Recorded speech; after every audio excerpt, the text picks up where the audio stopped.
Recorded live from the secret underground lair of Crimson Cowl Comics and Collectibles, this is the Crimson Cowl Comic Club Podcast.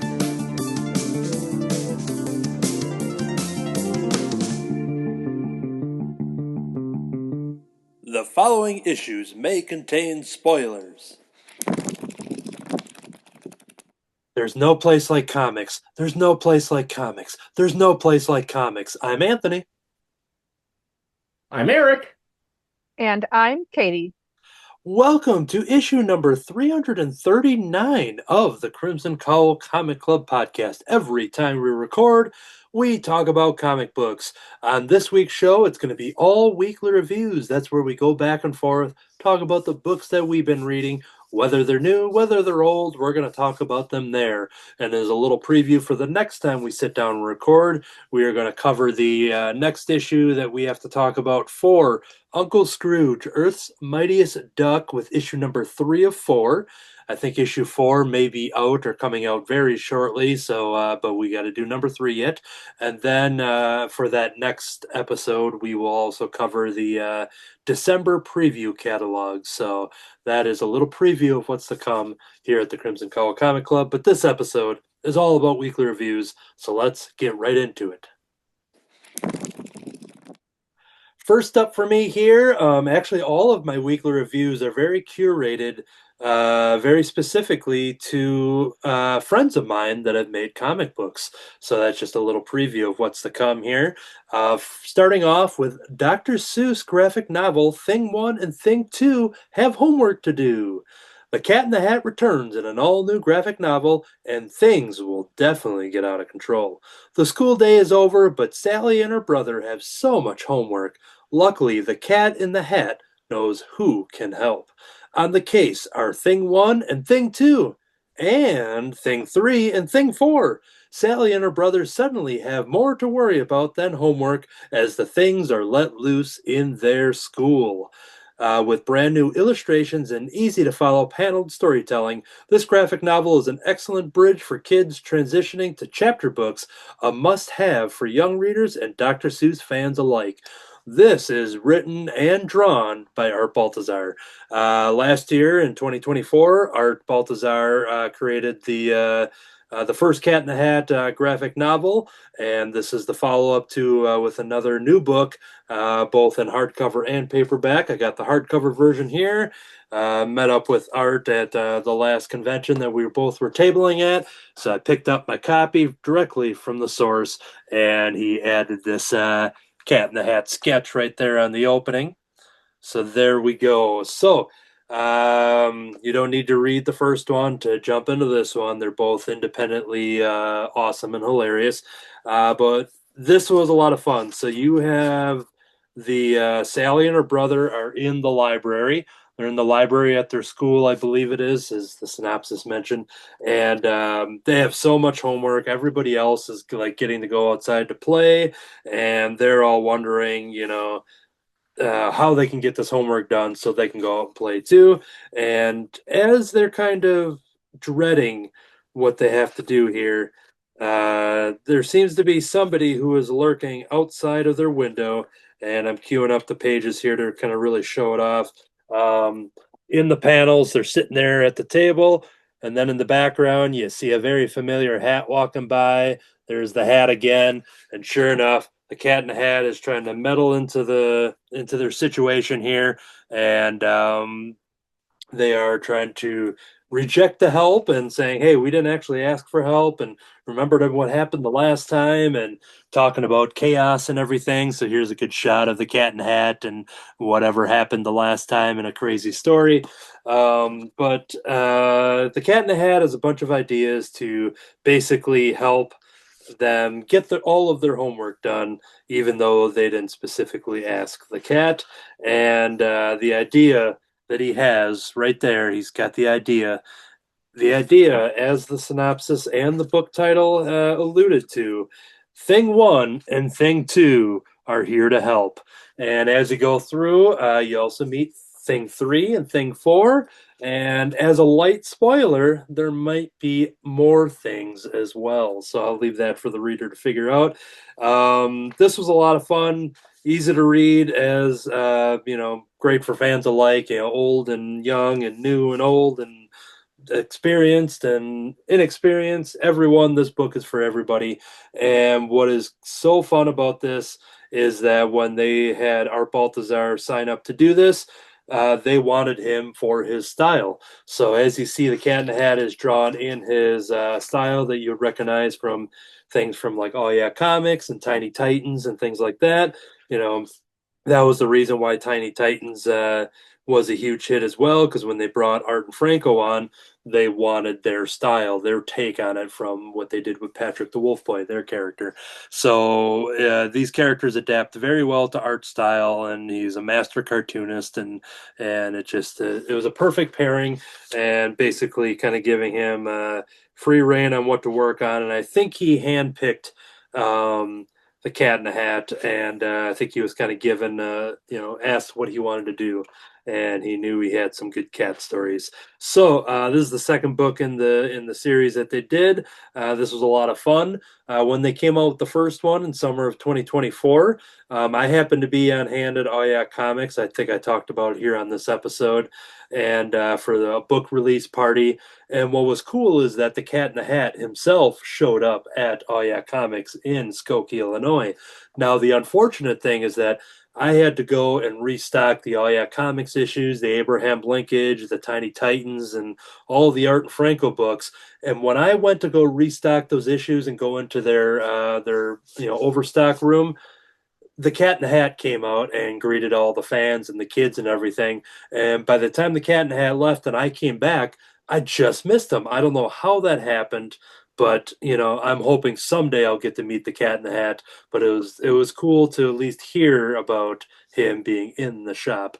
But anyways, this was a super fun book. Highly recommend it to check that out, because it's these books are the first time that Dr. Seuss has into comic books and graphic novels beyond their storybooks, illustrated storytelling and stuff like that.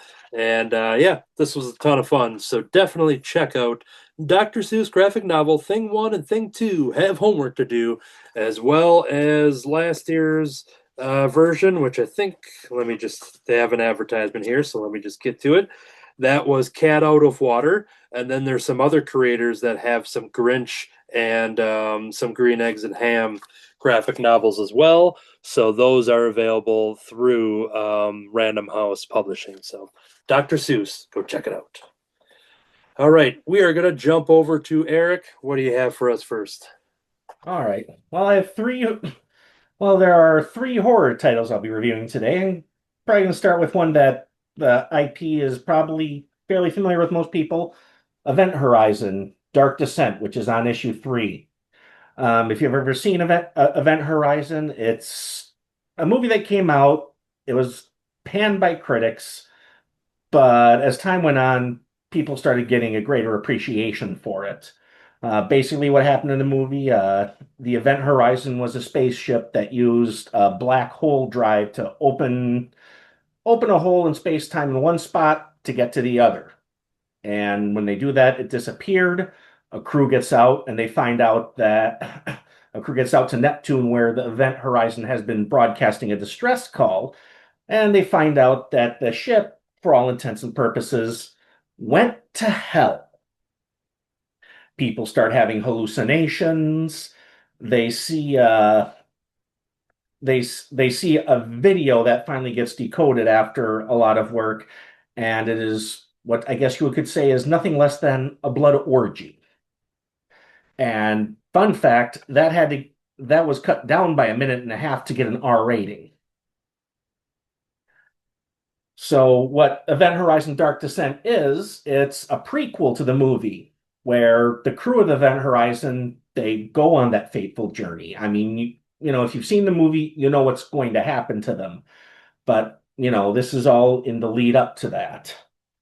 Event Horizon goes, and after their drive engages, they find themselves Here, you actually see the dimension that they go to. It's literal flesh, bone, teeth. It's something I want to say it's like H.R. Giger meets Clive Barker. So, you know, they, they get to this dimension. Some people start going insane. Others start getting, well, let's just say a little lecherous. Others just literally start mutilating themselves. And all throughout this, there's an entity that surrounds this. You can see him here, and probably what you'd find as the recognizable black hole drive from the movie.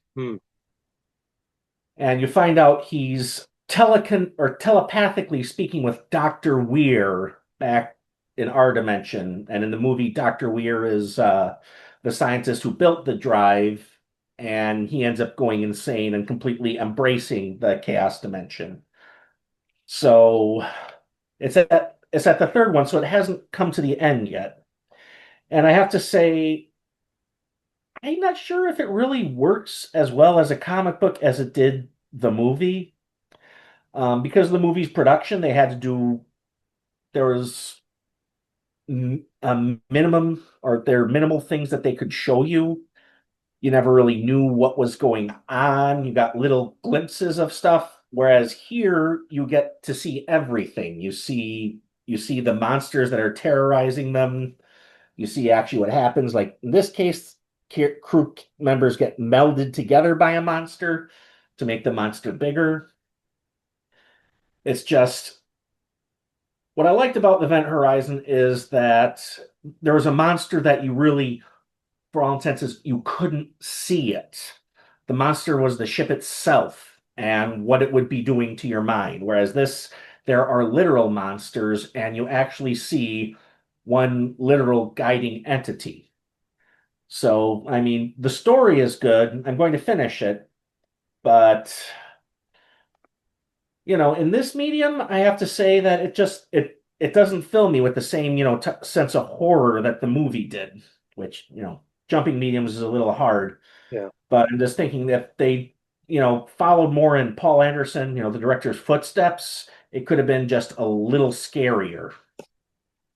Basically say, because within the first issue, you see the dimension, you see these entities, you see everything, and you're basically given a preview of everything that's going to happen to them. So, I mean, if you're a fan of the movie, perhaps you'd like to get it.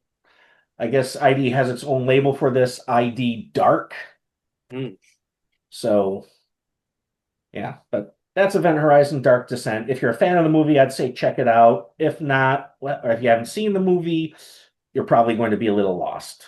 So, yeah, I'm trying to think of like any horror comics that do translate well as far as getting jump scares when reading. I'm trying to think if there is anything that pops into mind.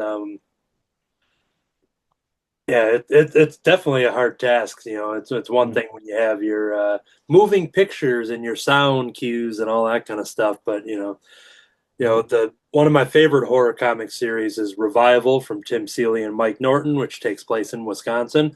It's currently they have a season 1 on Peacock, and trying to think if it's shared with Hulu or something, but anyway, I think it's on Peacock.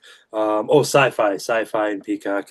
And but yeah, that when I think of horror comics and very good with like turning page, getting like scary reveals and stuff, but yeah, I think it's a tough task to jump scare in a comic book, but cool.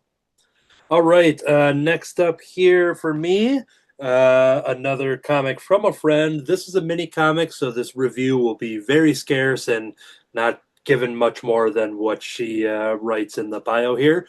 This is Thought Bubble. Bored in class, young Julian's mind wanders at what adventures could await beneath the tide. Thought Bubble takes a peek at how expansive a child's imagination can be. It was super fun to bring to life, and I hope you enjoyed as much as I did creating it. This is done by Lavi from Lavi HQ. That's Lavi. Lavi's a friend of mine, frequent guest on Cartoonist by Night, and this was originally a submission for a online webcomic, and eventually there's a certain period where then you can go ahead and publish it. So she did it's a 9-page story that does have some extra pages for the process and stuff like that. So 12 pages in total, I believe, and now it's self-published through her shop. This is a story that kind of spins out of her Deck Kingdom. Deck Kingdom is her own webcomic, currently on hiatus, but there are a bunch of stuff through her website. Just find her on Instagram for LaviHQ, and then you'll find her links. And she's very good at self-promotion and having everything organized and finding her shop and stuff like that. Deck Kingdom is, I pulled up the description, is about we follow Julian and company on their travels across the 4 regions of Deck Kingdom. Their mission? To awaken the dormant aces within their chosen descendants before the null takes its supposed rightful place as the one true entity. What could go wrong? So just a lot of awesome fantasy elements and stuff. And with this being a short comic, I'm going to be very selective on what I show here to kind of give you an example. This will be the first 2 pages, some examples from there, showing Julian in class.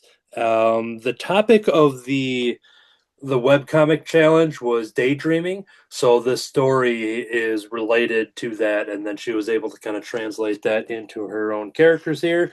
And then this will be the only other thing I'll show, just to kind of show off the gorgeous artwork and with the water and the ocean.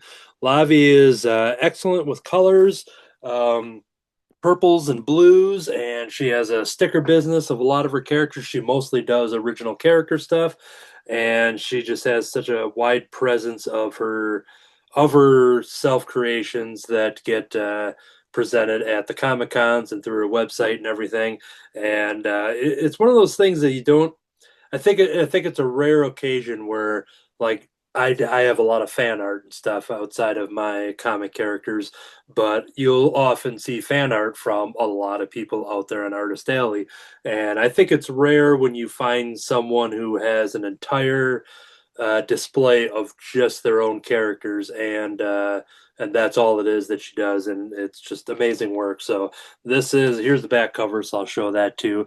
And my purchase here came with a sticker of Julian as well, doing a little daydreaming thought bubble, and there's some underwater bubbles there, thought bubbles there. This was a lot of fun. I had the pleasure of reading this in the early stage as well as the webcomic submission, and I was excited to get my hands on the physical copy as well. And you can too by searching out Lavi HQ. Just find her on Instagram or on Google, LAVIHQ, and you'll be able to find that. Let me see if I can show off one maybe little production thing. So yeah, to show the back matter stuff, she gives the stages on her pencils and her line art, the colors and all that stuff. So when she was able to flesh out a 9-page story into a printed issue, she added some bonus materials and a little tease for what she's going to be working on in 2026. And if the project, when it's ready to launch, we're definitely going to have her on the Crimson Cowl Comic Club to talk all about it, because she has plans for Kickstarter crowd campaigning and stuff like that. So anyways, so that's a little shout out. Like I said, didn't want to show off too much because of the nature of the short story, but that is Thought Bubble from Lavi HQ. Check it out. And actually, because I'm right here, I often have her artwork all over the place, and I happen to have some of her keychains that she makes too of her character designs. So I have some just hanging out here at the Crimson Cowl desk. So yeah, that's some other example. And if you are only listening to us, then go to the YouTube page, and you can see all of the glory that I've been showing off there for Lavi. All right, that's going to do it for that one. Let's jump back to Eric while I go retrieve something that fell off my desk. What you got? All right. Next one is called another horror comic called It Killed Everyone But Me, released by Mad Cave Comics, written by Ryan Parrott, and illustrated by Letizia Kedanichi. Uh, Opens up really well, and it's like good intro. The police enter a house. You're told that this is in the past. They come upon just a big, brutal murder scene, blood, bodies hanging all over the place, and they find this one person, and you don't exactly know what she is at that point. So you're like, okay, is this the bad guy? Is this the murderer? Then you turn the page, you find out her name is Sutton Reed. It jumps into present day. You find out that she's a realtor who is often given terrible homes to try to sell people, and she really hates her job. Um, then also, then it goes to another scene where you see, somewhat clichéic, two teenagers or lovers in a car over an overlook, quite possibly a romantic encounter.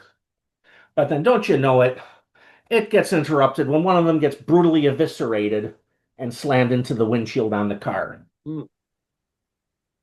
And this prompts a private investigator to come to Sutton Reed and basically say, hey, look, the same thing that happened to you all those years ago, it happened again.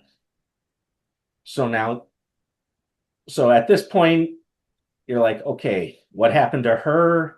Is this the same thing? You're not exactly sure.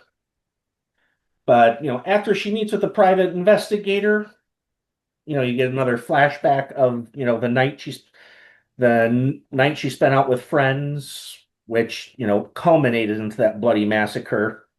You see her, she goes out to a tree to dig something up, lights a candle, and you find out that she has actually trapped an entity who claims responsibility for the massacre that happened over those 20 years ago. And, in true fashion, he taunts her, basically like, oh, why did you bring me out? Want me to finish the job? She's like, no. She brings out a talisman, shows that she's protected from him, runes around the room to basically seal him. And then he's like, oh, something happened, isn't it? Hasn't it? And, that's where issue 1 left off. I'm going to leave more for issue 2 and 3 because, it's a really good story. The first issue set it up really well. And I look at the art and I'm just like, this looks so much like there's like something is killing the children. But, and so I looked it up and I'm like, okay. Found out Letizia Kodanichi actually illustrated the House of Slaughter series. Oh, okay. So I was like, that's why this looks so good. But yeah, again, this is another really good horror story. Once again, something from Mad Cave Studios. It's starting to become one of my favorite indie studios because I've already gotten 4 different titles of theirs, and I've loved all of them. So I'm still waiting to see where the story goes. But if you're a fan of, something is killing the children, and to my understanding, a lot of people are, then It Killed Everyone But Me would definitely be a good read for them. And if I'm not mistaken, is this the one that you kind of compared that if you liked a lot of stuff from Aftershock Comics that they kind of been doing? Yeah, That's yeah, it's like because a lot of the Aftershock where it had it had many different concepts. In one case, it was social media, and in the other, and Mad Cave Studio. So far, I've seen where it's like people are exploring, weird urban legends from their past, and then another, a person who ends up getting pulled into alternate realities through her music. That was Spectrum from Mad Cave. But yeah, it definitely, like I said, it gives me real Aftershock vibes. I mean, it doesn't seem, I mean, I haven't seen any ongoing for Mad Cave. I mean, I could be wrong, but the stories that they have, they're good. The writing, is usually strong, and each one, I mean, like I say, I have four titles, and each one they had their own distinct art style, but they always seem to manage to merge the art style with the story real well, and it just works. So it's like I said, Man Cave. I don't know. I've even talked to Erin, who runs the comic shop, and she says that yeah, a lot more people are ordering Man Cave. So hopefully, it gets to be one of the bigger indies, kind of like Boom. I had to quick look at my collection to see if I had anything, and I know it's in my pile to read yet, but Dear Editor, which was a literal deer, but I remember it being like some kind of like, I don't know if it's like a police noir type of thing, and anthropomorphic type, characters, but so I'll have As to long put as they're that not at the top furries. of the pile after. What's that? As long as they're not furries. Yeah. No, I think they're actual animals, so. Okay, good. All right. We're going to talk about maybe some more animals or animalistic people as we talk about Raccoon City punks. When you're a teenager living in Raccoon City, life kind of sucks. There's not much to do besides hitting the skate park or maybe partaking in a little herb in the Arclay Mountains. One night, three skater punks find themselves stuck in the middle of a zombie apocalypse where the dead walk the streets. It's skate or die. For real, dude. Will they be able to survive the night filled with loser cops, horrific monsters, and flesh eating zombies? And more importantly, get home before curfew? This is done by Dave Scheid, Sean Mack, and Aaron Pittman. Um, I know Dave Scheid. He is the author of the Mayor Good Boy books that I talk about. This one, however, is not for all ages and children. This is very much for mature audiences. This is for people that love survival horror, for people that love PlayStation 1, love, zombie related stuff. And, Raccoon City, PlayStation, you can just kind of let your imagination run wild on what kind of story is being taken place in this. So, Raccoon City Punks, all original characters that are done, I assume, through here. That right away it says this comic contains explicit scenes of violence and goofs. But this gives you a little taste of what we're looking for. There's a lot of black, white, and grayscale type art with red as backgrounds and red for the onomatopoeia and things like that. I love the art style here. I'm not as familiar with Sean Mack unless they've worked with Dave in the past on some of their independently published books. I have to go back in the collection. But this story does not waste any time to jump right into it. You have these kids that are at a skate park in Raccoon City, and very quickly they're kind of annoyed by some guys that kind of interrupt the skating, and they just kind of they call them, I think, weirdos or something like that. They kind of just say, all right, these guys are weird. What's going on with these? And I was looking for the actual word that they say, but anyways, they would eventually figure out that, oh, creeps, they call them creeps. There's like too many creeps in this town. And they would, as the story goes further, we do find out that these creeps are indeed zombies. So we are in the middle of a zombie apocalypse. I'm looking for some good, here we go. Here's some art for some more creeps that are invading the city. But the whole story takes place with them just on the run. They all have their skateboards. They run into cops, and they're looking for a hideout. There's a fun little side quest in which they realize that, hey, there's an ice cream shop. Let's go stop there. And they're like, all right, we're in the middle of a zombie apocalypse. Are we really going to stop for ice cream right now? And there's some good, a good response to that I will leave for anybody who wants to check that out. But yeah, this is a ton of fun. I love the production design. I love the characters. It's just really nonstop, very fast paced. It does not waste any time. It cuts out all the fad of just jump right into the meat of the story, and it doesn't seem to drag. It just kind of keeps up with a very fast pace. It gave me vibes of like Scott Pilgrim, not only with some of the designs of the characters and stuff like that, but just kind of the attitude and the energy. And there's a lot of energy in this book. And you're the closer look at the cover too to see some of the art style. But yeah, this was a ton of fun. And then in addition to just everything I said already, I love the physical presentation of the spiral bound book. And as I was like, it just feels like you're holding a notebook. And what was just kind of cool, it makes it very easy when you're reviewing on podcast of just folding it over because everything just folds over perfectly without bending and creasing. I don't care about that. I'll roll it up and put it in the back pocket if I need to, anyways, for a comic book. But I love the just having this presentation, and I'm curious if more people have kind of worked with that kind of printing model before, and I'll have to talk to Dave once and kind of see if there's any tips on any printers that deal with this and if it's recommended because it's definitely a cool format to play around with. But yeah, this is a ton of fun. Once again, if you're into survival horror and zombies, you just jump in for this crazy story, get some good laughs, get a lot of bloody type action and cartoony violence and just great action scenes. And I had a blast with this. This is self-published and produced through them.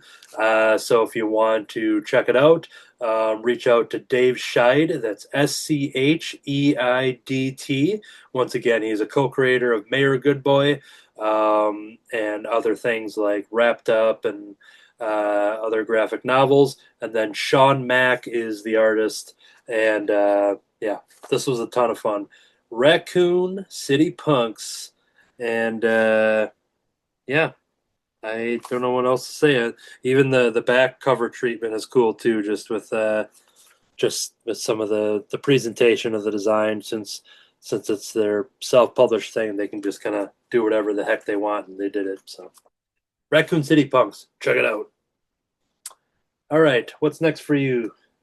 All right. Well, we're going to be doing a complete 180 here. Okay. Last title is I have is Devil on My Shoulder from Dark Horse Comics. Um, don't judge it by its cover. It looks supernatural. It is not, and that's perhaps what makes it worse. It actually the book comes with a trigger warning on the front page.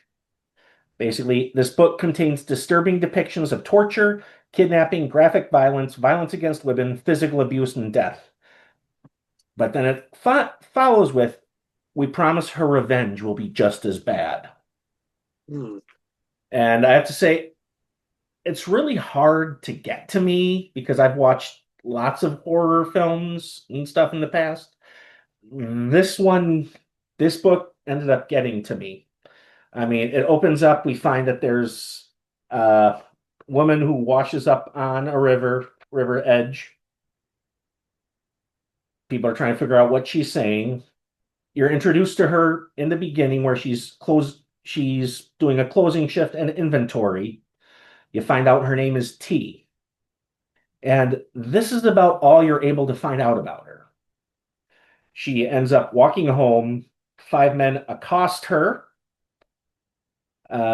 bring her in, and basically bring her into a barn, tell her, you're in a barn now. This barn is hell. Nothing good happens here. And I have to say, it's true. I mean, a lot of this, a lot of times when people make gore, they try to make it, use special effects and lots of other blood and stuff to, make it seem worse. Whereas in this, the fact that it's portrayed so realistically is probably what makes it disturbing. Because you find out over the next 40 days, basically what they do, they torture this woman. It's all about degradation. It's not like, I'm just going to say, perhaps hopefully the trigger warning went, it's nothing sexual in nature. Basically, they just want this woman to suffer. At first you think that they're going to do for ransom because they start talking about ransom. And then after she's been in this barn 40 days, been given nothing but river water to drink, cat food to eat. One of them shows a cell phone, basically said where it shows parents, the father of an abducted woman did a murder suicide with him and his wife, grief stricken over the girl's disappearance. So at this point, she's given up. They set her on fire, throw her into the river. But as we found out at the beginning, she survives. She's brought to a hospital where she escapes from. She ends up in a garden shed of a priest, basically non-communicative, which could be from her trauma because they were told if she were to ever speak, she would get kicked, and they did. And then you see her in that one page. The next, you see the father come out. He's a little bloodied because obviously she did not want him anywhere near her. It then finishes up 4 years later, where you see four of the five men who had kidnapped her. They're rich, they're successful, they're enjoying a nice supper. But if you look real closely in here, you see there's a figure in the background. And then you find out on the last page what it was that the woman was saying when she was discovered. It was, "They all die." So it's pretty easy to see what she has on her mind, and I mean, who could blame her? I think even though I've had like all of these were horror stories, this is perhaps the most disturbing because there is nothing supernatural about it. It's basically talking about, how cruel and sadistic people can be, which is why I like cats.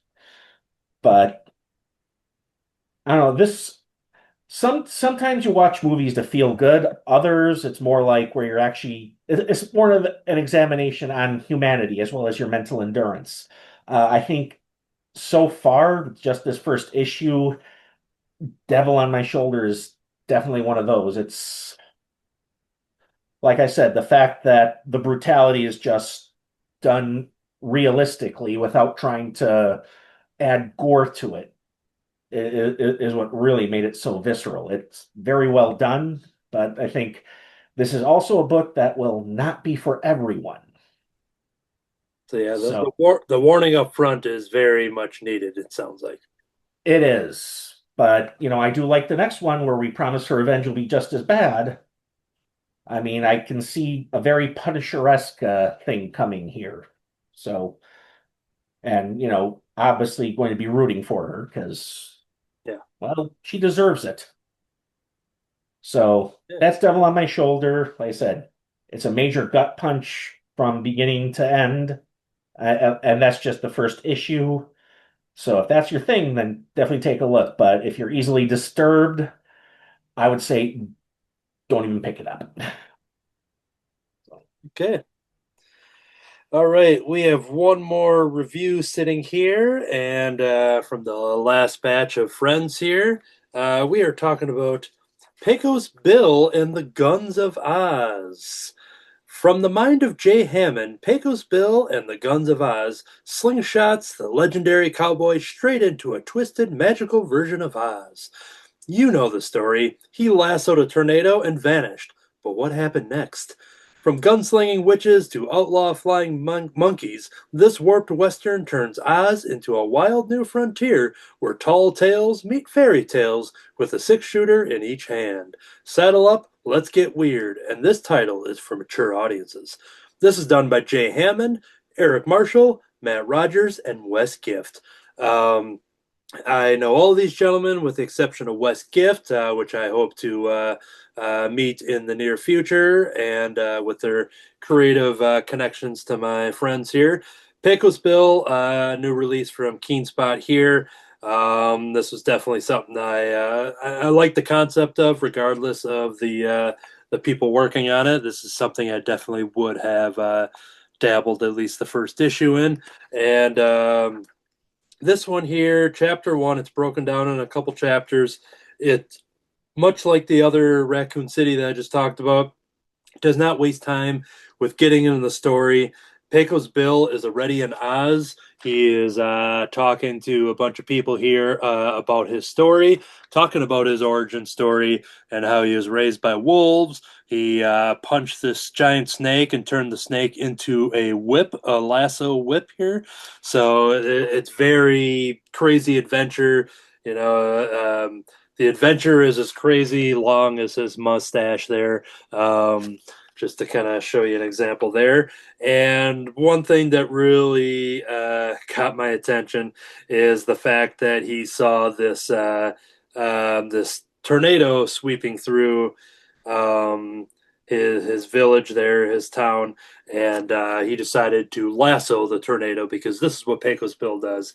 He sees a tornado, he's going to lasso that puppy. So we got the tornado sweeping through, and you can just see a light little lasso there. But that transports him into Oz, and then we're kind of back up into the present time, and very quickly jumps into some of the violence. This is pretty gory, pretty violent. I'll show that one after the fact. I won't put that one on the video audience, but there's a lot of action. It's just such a fun mixture of taking a cowboy western and Wizard of Oz story. Here's a shot of the flying monkeys coming into the story there.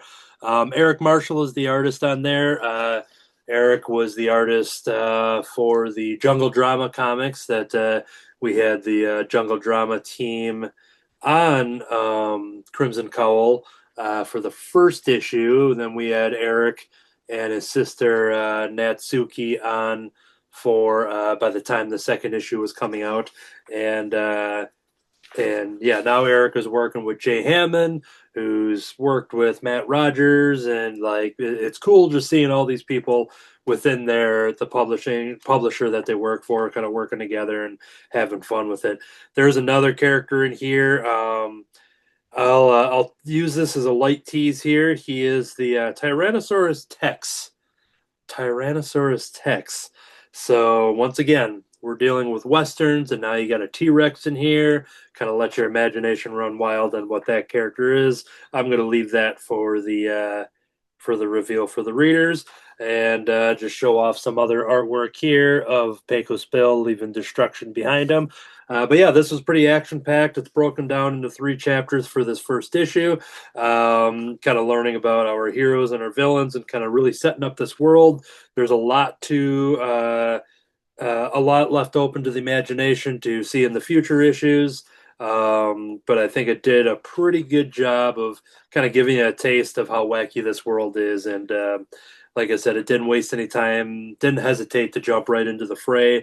It could have very easily been a structured story where it's a whole issue of Pecos Bill, and then at the end he gets, a tornado shows up, and then we see him in Oz in the next issue.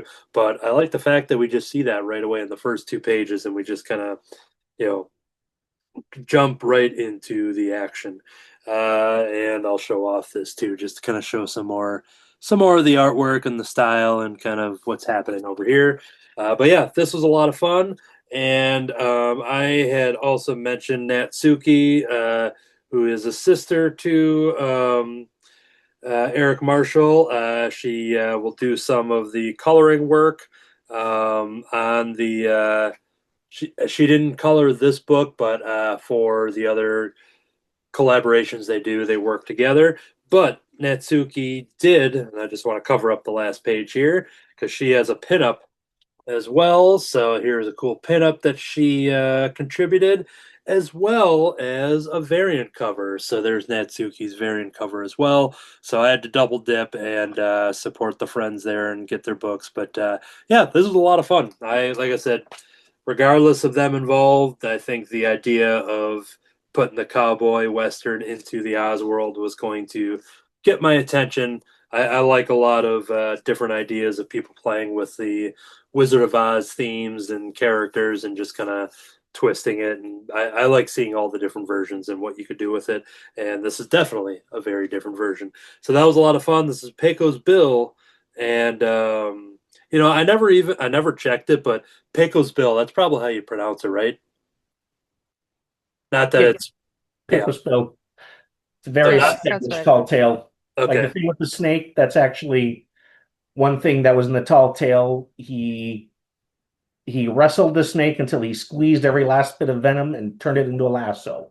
Oh, okay, cool. Yeah, I'm not familiar with the stuff at all beyond the name of it, but yeah. Right in the beginning, he mentions my first whip was a rattlesnake I punched square in the mouth, and that was yeah.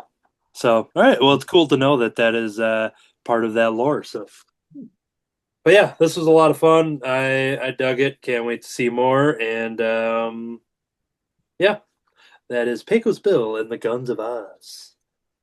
All right, so that is it for the weekly reviews. That is going to be it for our show. We had a couple longer episodes in the feed, the last handful of episodes we did, as we've been welcoming back some of our old friends returning to the club, Eric, and then we have Dr. Kurtstad, and we're just waiting to get Eric and Dr. Kurtstad on the same episode because, they keep missing each other, but hopefully that'll happen soon. But yeah, that is so we've had a couple longer episodes, so this will be a nice little shorter one to kind of throw into the feed. But we are going to end the show like we do all the time with some quick plugs. crimsoncowl.com for info and original webcomics. If you want to order the physical copies of the comics that are done by David Gloyd and friends, go to crimsoncowlcomics at gmail.com. So go to the email and type in that address is what I meant to say. And but all that stuff is advertised on the website. I have my own comic book, so you can see. I think there's some previews of stuff on there, but that could you could just always reach out to me and comment wherever you see this, or go to Anthony Laatsch Laatsch over on the social media, Facebook and Instagram. Drop me some messages and we'll get you connected. Crimson Cowl Comic Club on iTunes for the audio version. Subscribe, rate, and review. If you want the full video version, in which you see some of the examples of the art here, and for some art that I'm going to tease for my personal art, then you have to go to the YouTube for the full video experience, Crimson Cowl Comic Club, over on YouTube. I will promote this for Kirby. He has Under the Cowl of MS. Now, very recently, he did a name change that I noticed on the YouTube when I was filling out the Crimson stuff. That it went to Kevin the Duckpool, which I know ties to his email. I assume the show is still going to be Under the Call of MS. Unfortunately, he is not here with us today to give us the full facts on that, as he is kind of changing the branding on the channels. But if you see all the links and stuff in the YouTube, you'll get all that information. But for Under the Call of MS, what Kirby does has episodes talking about living with MS, and then he has a lot of review episodes and unboxing and things like that. There's a lot of stuff going on over on the YouTube channel. Under the Call of MS, Kirby, Kerby, Kirby the Duck Pool. If you type that stuff in, you'll eventually find him. And once again, just go to the links in the YouTube page, and it's all there for you. My comic books, as I mentioned, Rice Christopher, Crispy Rice Man, who goes on adventures. Reach out to me if you want to get those all ages comic books. And then I have my artist accounts over on Facebook and Instagram. Anthony Laatsch, Laatsch. I recently wrapped up a lot of Sesame Street cards that I've been posting. I posted a bunch of Nintendo cards. Those are all in my binder, so I can't show them off. But this will be a tease for some other stuff that is coming down the way. They may or may not be released by the time this episode comes out. But last year, I was celebrating my love of Emmett Otter's Jug Band Christmas, and I did a bunch of sketch cards of the hero characters from that beloved special from the 70s. And I decided to dive into another year of the Emmett Otter, and I'm trying to find. Oh, here it is. Nope, that's not the one I was looking for. I think there's one card that's just sitting around somewhere that. Oh, it's a snake character. It's one of the good ones. I want to find them quick. So I decided I wanted to dive into the characters, but now I had a bunch of villains to draw from that special, and I don't know where that character went, so I can only show 4 of them. That's why you got to go to my social media, folks. So I've been drawing these Emmett Otter character cards right here. Here is 3 characters from the River Bottom Nightmare Band. And there's a cool snake character, and there's another one too. I got a lot of cards, and they're all just kind of all over the place, so it probably just fell on the floor somewhere. But if you want to see that stuff, then you just got to go to my art pages. Anthony Laatsch, Laatsch, for all of those.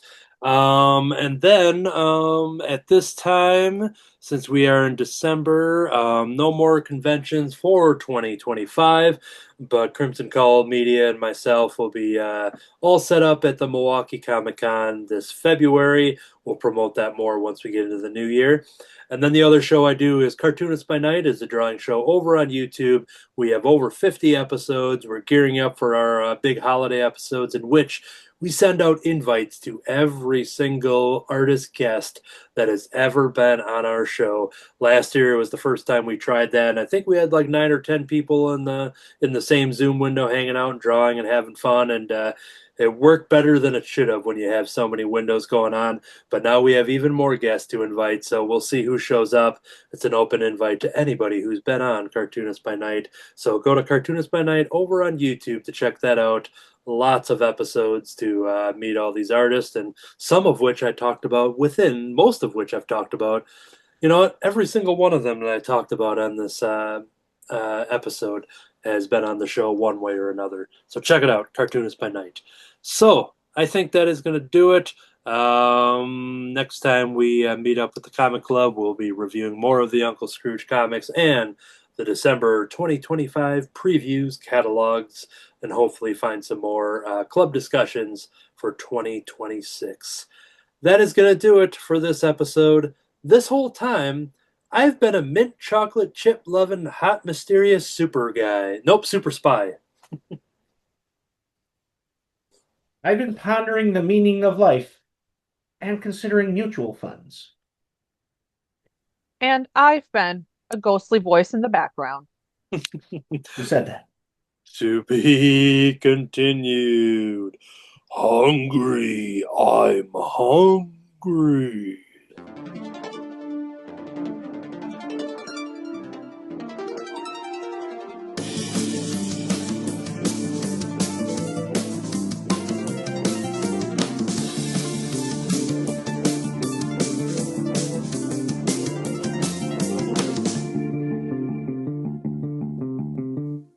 Thank you, Slimer.